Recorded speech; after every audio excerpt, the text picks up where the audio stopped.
আমি বাইবেল পড়েছি। বাইবেলের যে আদি পুস্তক, ওখানে যিশাইয় যে ৪২ নম্বর অধ্যায়, সেখানে কিন্তু ওই যে বলা আছে যে কেউ একজন আসবে।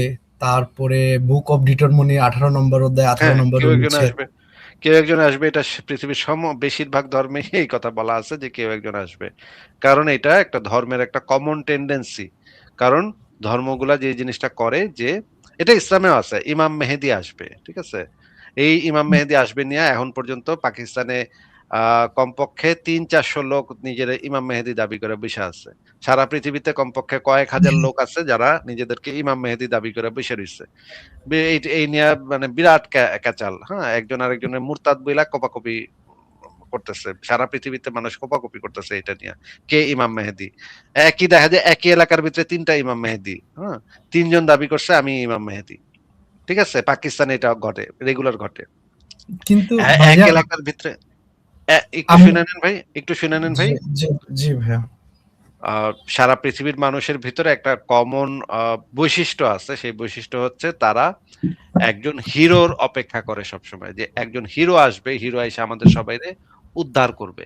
এই যে সারা পৃথিবীতে এত সমস্যা, চাকরি নাই, বাকরি নাই, জিনিসপত্রের দাম বেশি, দুর্নীতি হইতাছে, এইটা হইতাছে, সেটা হইতাছে, অ্যাক্সিডেন্ট হইতাছে, জলোচ্ছ্বাস হইতাছে, রোগ শোক হইতাছে।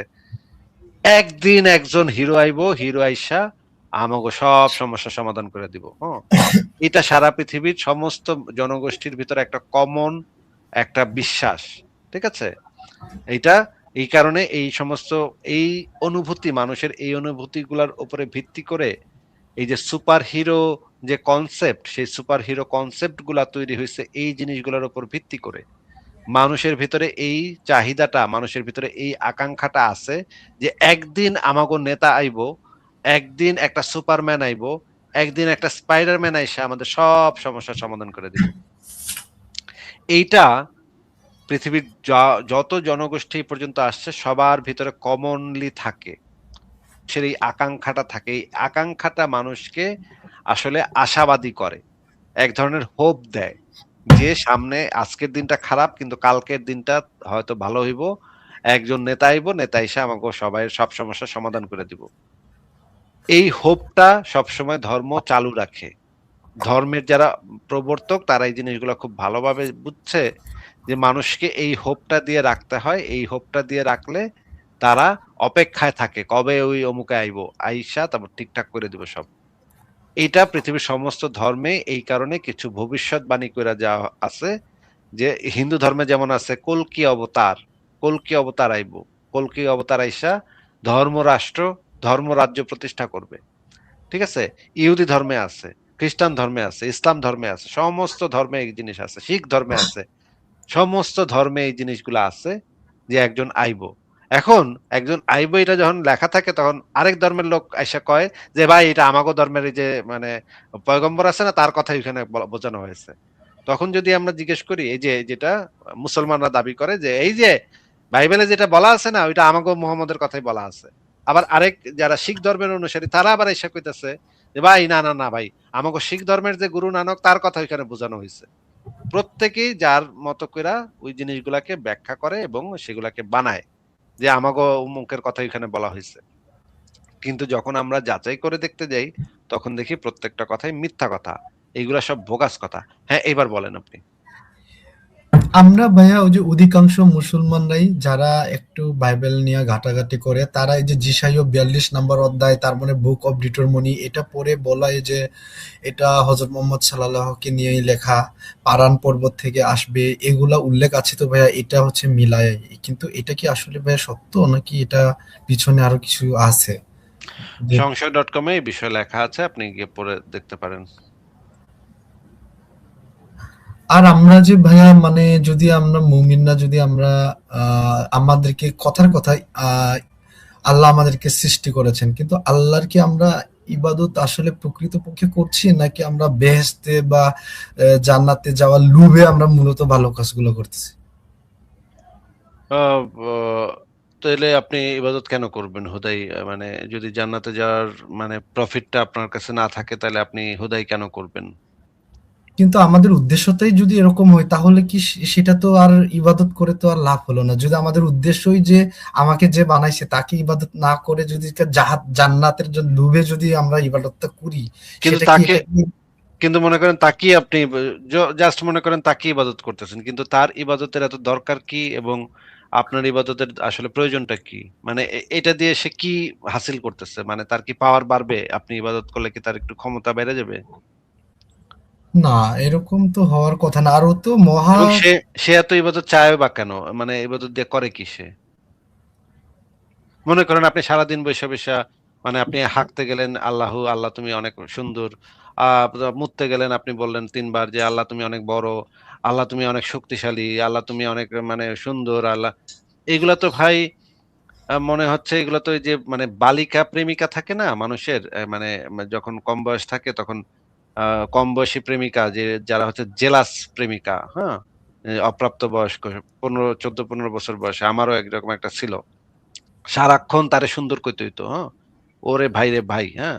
সারাক্ষণ তুমি সুন্দর, তুমি এইটা, তুমি সেইটা, সারাক্ষণ প্যাম্পার করতে হইতো তারে, হ্যাঁ? তারে যেন কোলে নিয়া আমি ঘুরমু সারাক্ষণ, হ্যাঁ? তুমি তোমার এইটা ভালো, তোমার সেইটা ভালো, তোমার চুল সুন্দর, তোমার চোখ সুন্দর, তোমার নাক সুন্দর, তোমার থুতুও সুন্দর, তোমার মানে সর্দি ফেলো, সেই সর্দি ফেলাও কত সুন্দর লাগে, আমার কত ভাল লাগে। এরকম সারাক্ষণ ভাই আল্লাহ কি এরকমের একটা অপ্রাপ্তবয়স্ক প্রেমিক কি? যেটা টিনেজ বালিকাদের মতো যে সারাক্ষণ খালি চায় আমি তারে সুন্দর, তুমি কত ভালো, তুমি কত সুন্দর, তুমি কত হট, তুমি কত এইটা, তুমি কত সেইটা, তোমারে খুব সুন্দর লাগছে। এইটা সারাক্ষণ কমু আমি, আল্লাহর এটা ভাল লাগবো, আল্লাহ খুব খুশি হইবো। মানে এই ঘটনাটা কি ভাই? আমি তো বুঝি না ভাই। এটার মানে মানে এটার সাইকোলজিটা কি?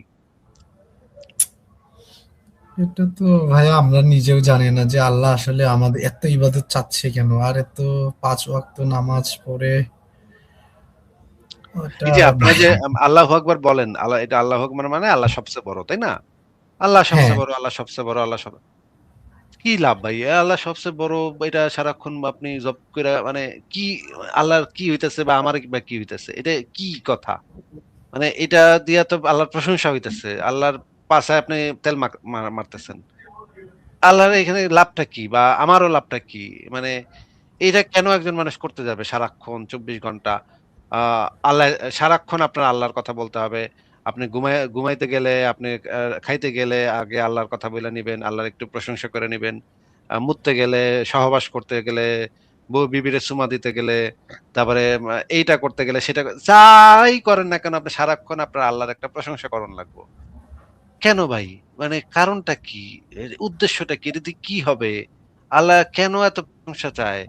মানে আল্লাহ কি ইনফিরিয়রিটি কমপ্লেক্স এ ভোগে নাকি? এই প্রশংসা যাদের দরকার তা তাদের দরকার বেশি যাদের আত্মবিশ্বাস কম থাকে তাদের একটু প্রশংসা করলে তারা একটু মোটিভেটেড হয়।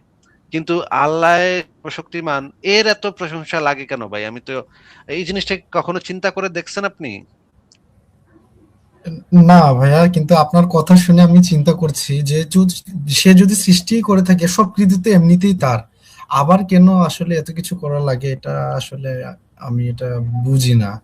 এবং লাখ মানুষ এটা করলে তার খুব ভাল লাগে নাকি? সে খুব খুশি হয়। ওয়াও! আজকে না আমারে ফেরেশতাদের ডাইকা বলে। জানোস ফেরেশতারা আজকে না আমারে ৩ কোটি মানুষ আমারে সর্বশ্রেষ্ঠ বলছে। আমার না খুব ভাল লাগতেছে। ফেরেশতারা শুন। ওই যে কুদ্দুসে দেখ কইতাছে আল্লাহ সবচেয়ে বড়। আহারে কত খুশি লাগতেছে আমারে। কুদ্দুসে কইছে সবচেয়ে বড়, আমি সবচেয়ে বড়। ওয়াও! আমার কত ভাল লাগে ভাই। কেউ যখন আমারে কয় আমি সবচেয়ে বড়। আমার কি খুশি লাগে না? এইভাবে আল্লাহ কি পোলাপান? আল্লাহ কি attention seeker? সারাক্ষণ ওরে attention দেওয়ান লাগবো। বাচ্চাদের মতো আমার এই যে মানে ১ বছর বয়সী একটা বাচ্চা আছে। ওরে সারাক্ষণ আমার attention দেওয়ান লাগে। ওর দিকে না চাইলে সে একটু মানে মন খারাপ করে যে আমি তারে ঠিকভাবে attention দিচ্ছি না। আল্লাহ কি তো মানে এক্কারে খারাপ অবস্থা। attention seeker এর এক্কারে চরম লেভেল, তাই না?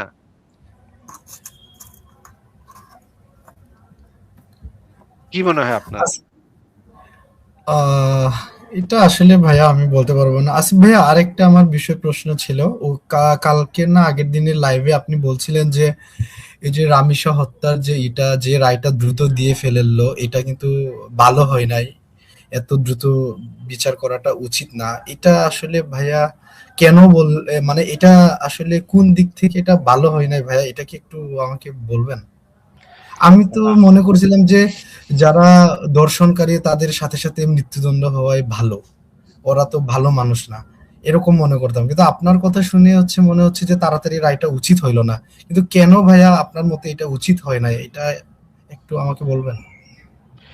তাড়াতাড়ি রায় যখন হয় তখন হচ্ছে গিয়ে যারা ক্রাইম করছে তারা যথেষ্ট আত্মপক্ষ সমর্থনের সুযোগ পায় না। পৃথিবীতে যেকোনো আইন, যেকোনো বিচার ব্যবস্থার প্রাইমারি শর্ত হচ্ছে যে আ যাদের বিরুদ্ধে অভিযোগ করা হচ্ছে তাদের আত্মপক্ষ সমর্থনের সুযোগ আছে কি নাই। যদি আত্মপক্ষ সমর্থনের সুযোগটা কমায় দেওয়া হয়, মনে করেন তারে কোনো উকিলই দেয়া হইল না। বলল যে, "তুই তো ধর্ষণ করছস। তাইলে তোরে আবার উকিল লাগবো কে? তুই খাড়া থাক।" তাইলে তো এটা আবার বিচার হইল না। এটা হইল শাস্তি প্রয়োগ, সরাসরি শাস্তি প্রয়োগ। যখন আপনি এই যে দ্রুত গতিতে ১৫ দিনের ভিতরে সবকিছু করে ফেলবেন, তখন তো এই ১৫ দিনের ভিতরে তো বাংলাদেশ কনটেক্সট এ ১৫ দিনের ভিতরে তো তথ্য প্রমাণ জোগাড় করাই সম্ভব না। একটা পুলিশ যারা তাদের পক্ষে তথ্য প্রমাণ সংগ্রহ করাই সম্ভব না। সেগুলাকে এনালাইজ করা এবং আ অপরাধীকে আত্মপক্ষ সমর্থনের সুযোগ দেয়া, এই জিনিসগুলা তো সম্ভব না ভাই ১৫ দিনে। তাহলে যদি এইটা জনগণের চাপে পড়ে যদি করে, তাহলে তো এটা ক্রিমিনালদের সাথে ইনজাস্টিস হইল। প্রত্যেক ক্রিমিনালকেও আপনার সেই সুযোগটা দিতে হবে। যদি আপনি আইনের শাসন প্রতিষ্ঠা করতে চান, বিচার করতে চান, তাহলে ক্রিমিনালদেরকেও সেই সুযোগটা দিতে হবে। তারা যেন যথেষ্ট আত্মপক্ষ সমর্থনের সুযোগটা পায়। সেটা যদি না পায় তাহলে তো আপনি আসলে বিচার করছেন না। আপনি আসলে প্রতিহিংসা চরিতার্থ করছেন। তাইলে তো আর বিচার নাম দিয়ে এটা লাভ কি? আপনি তারে মানে মেরে ফেলেন। পিটায় মেরে ফেলেন, রাস্তায় পিটায় মেরে ফেলেন। রাস্তায় তখন দেখা যাবে যে বাংলাদেশের পথে ঘাটে দেখা যাবে যে যারে পাইতেছে পিটায় মেরে ফেলতেছে। বলবে যে অমুকে এইটা করছে এইজন্য পিটায় মেরে লাইছি। তখন তো ভাই আইন কানুন বিচার ব্যবস্থা বলে আর কিছু থাকবে না। হ্যাঁ, এটা আসলে খুবই গুরুত্বপূর্ণ কথা বলেছেন। এটা আসলে আমি ওইভাবে চিন্তা করিনি। আ মনে করেন যে আমি কালকে বাজারে আপনি আর আমি যাচ্ছি, আমি চিৎকার করে বলা শুরু করলাম, "এই অমুকে মানে মমিন ধর্ষণ করছে।" হ্যাঁ? মমিন নামক ব্যক্তি ধর্ষণ করছে। জনগণ চিৎকার করতে, করতে ছুটে আসলো। জনগণের তো আর এত কিছু দেখার টাইম নেই, তাই না? জনগণ তো আর এগুলো যাচাই করে দেখবে না যে এটা কে ধর্ষণ করছে, কে ধর্ষণ করে নাই, কেমনে কি, ঘটনা কি, প্রমাণ কি, যুক্তি কি, ২ পক্ষের বক্তব্য কি, আপনার বক্তব্য কি, এত কিছু তো জনগণের দেখার টাইম নেই। জনগণ এসে কি করবে? আপনারে পিটানো শুরু করবে এবং পিটায় মেরে ফেলবে। এই কালচারটা যদি আপনি ডেভেলপ করেন দেশের ভিতরে তখন সেটা বিচারকে বাদ দিয়ে যদি আপনি এই কালচারটা ডেভেলপ করেন যে পিটায় মেরে ফেলবো আমরা। তাহলে তো আসলে আপনি একটা অসভ্য সমাজ তৈরি করতেছেন, একটা অসভ্য রাষ্ট্র তৈরি করতেছেন, অসভ্য মানুষদেরকে প্রমোট করতেছেন। এইভাবে এইটা করলে তো কোনোভাবেই এটা মানে ভবিষ্যতের জন্য ভালো না। ভবিষ্যতের জন্য ভয়ংকর একটা আ তৈরি করতেছেন আপনি। এক্সাম্পল তৈরি করতেছেন আপনি। মানে নেক্সট টাইম পরবর্তীতে এরকম সিচুয়েশনে আসলে মানুষজন তখন তৎক্ষণাৎ মেরে ফেলবে কোনো বিচারাধীন আইনের ছাড়াই, হ্যাঁ, তোয়াক্কা তখন না আর করেই ভাইয়া। তখন বলবে এত বিচার-টিচারের তো দরকার কি? আমরা আরো দ্রুত বলবে তখন বলবে আরো দ্রুত। ১ দিনের ভিতরে ওরে ফাঁসি দেওয়ান লাগবো। ১৫ দিনের ভিতরেও আমরা চাই না। আমরা চাই আজকের ভিতরে তোরে ধইরা আজকের ভিতরে ফাঁসি দিয়া মানে করে ফেলা। তখন তো এইভাবে তাদের আরো বাড়তে থাকবে। যারা এই যে লাফাইতেছে এই ধরনের লাফালাফি যারা করে এগুলা নিয়ে, তারা তো এই জিনিসগুলা বোঝে না, কনসেপ্ট গুলা বোঝে না। আইন কাকে বলে, বিচার কাকে বলে এই কনসেপ্ট গুলা বোঝে না। বিচার ব্যবস্থাটাই হচ্ছে যে প্রত্যেক মানুষকে আত্মপক্ষ সমর্থনের সুযোগ দেয়া, যথেষ্ট সুযোগ দেয়া। সেও যেন আপিল করতে পারে। সে যেন কোর্ট থেকে যে রায়টা হইছে সেটার বিরুদ্ধে যেন আপিল করতে পারে। সেই স্কোপ গুলা তৈরি করে রাখা, এটা হচ্ছে একটা বিচার ব্যবস্থার মেরুদণ্ড। এগুলা যদি না থাকে তাহলে তো সেটাকে বিচার মানে কোন বিচার বলা যায় না। যাই হোক আমি যেটা বলার বলে ফেলছি মমিন ভাই। আপনি তাহলে আজকে কি আপনাকে বিদায় দিব? আরেকটা বিষয় ভাইয়া আমি বলি যে আহ, আরে কি বলতে চাই,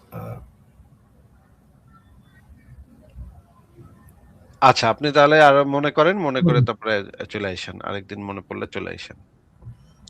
আচ্ছা ঠিক আছে আসিফ ভাইয়া। থ্যাংক ইউ ঠিক ভাইয়া। আছে? ভালো থাকেন। আপনাকে বিদায় দেই তাহলে আজকে।